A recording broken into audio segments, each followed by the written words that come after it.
Boa tarde, me chamo Lavínia, sou bacharel em Biotecnologia pela Universidade Federal do Amazonas, UFAM. Atualmente estou mestrando em Botânica pelo INPA. Vou apresentar um trabalho com o tema Atividades biológicas de extratos e óleos essenciais do gênero Proteum burseraceae, uma revisão sistemática. Qual a área de conhecimento desse trabalho, né? É a biotecnologia vermelha. E quais os objetivos desse trabalho? O objetivo desse trabalho é compilar e sintetizar as evidências científicas disponíveis na literatura sobre as atividades biológicas focadas em extrato ou óleos essenciais do gênero Proteum.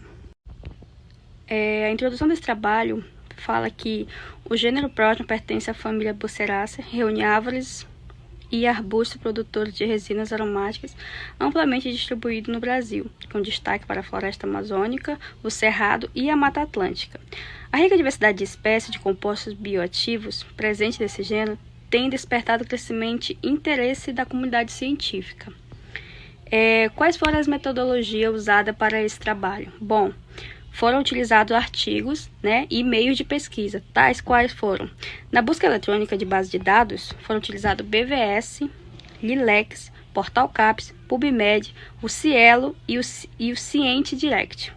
Também para utilizar nessas pesquisas, foi utilizado um código para ajudar a encontrar esses artigos e com critérios de avaliação. Quais foram os critérios de elegibilidade para essa pesquisa, houve inclusão e exclusão.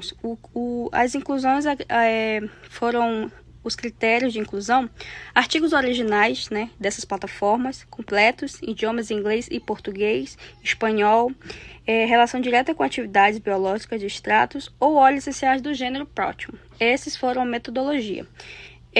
Também, em relação ao trabalho, o que foi o resultado da discussão? Obtiveram 3 tabelas, A primeira tabela é sobre a distribuição dos artigos por atividade biológica do gênero Proteum. Quantos artigos foram aceitos, para fazer essa pesquisa e quantos foram inclusos. No total, foram 8 artigos, o maior número de artigos, no quesito anti-inflamatório. Então, continuando, o resultado da discussão, o número de artigos foram um total de 8 artigos. Desses 8 artigos, foram 8 relacionados a anti-inflamatória, e 4 desses artigos foram larvicidas, inseticidas, e também 4 também foi utilizado com antinociceptiva, entre outros. Ainda na tabela, o primeiro artigo foi a distribuição dos artigos por atividades biológicas. Para que era utilizado essa planta, Então, teve um número de 8 artigos falando que essa planta era bastante utilizada como anti-inflamatória. Um total de 8 artigos falando nesse quesito. A segunda tabela aqui do gráfico mostrou a distribuição do número de artigos por espécie do gênero. Quantas espécies foram mostrados nesses artigos, Então, um total de 16 artigos falou do P. epitampylium, foram 16 artigos relacionados a essa planta, e 6 artigos P. ovatum, entre outros, E a segundo gráfico falou da distribuição de número de artigos por parte da planta estudada, a parte que foi utilizada para o estudo.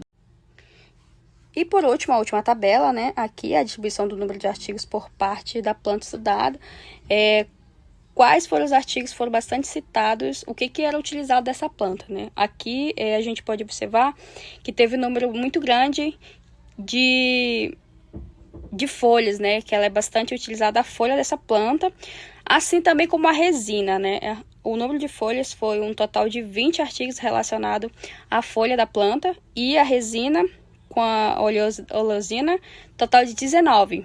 Entre outros, que também aqui o fruto ficou em 7, e a casca, a cortiça, ficou em 6, o caule e o ramo em 5, a raiz em 3, e os galhos e ramos menores 2 e outras 2, Como pode ver, números pequenos. Então, como a gente pode observar, a folha dessa planta ela é bastante utilizada nesse quesito. E é isso. A conclusão desse trabalho fala que o número de publicações voltadas especificamente ao gênero Proteus evidencia que ainda há amplas lacunas a serem exploradas no campo das atividades biológicas. Os estudos concentram-se principalmente em folhas e resinas, né, como vocês podem ter visto nos resultados. Diante disso, novos estudos são necessários para ampliar o conhecimento sobre o potencial biológico e farmacológico dessa planta. E é isso. Muito obrigada.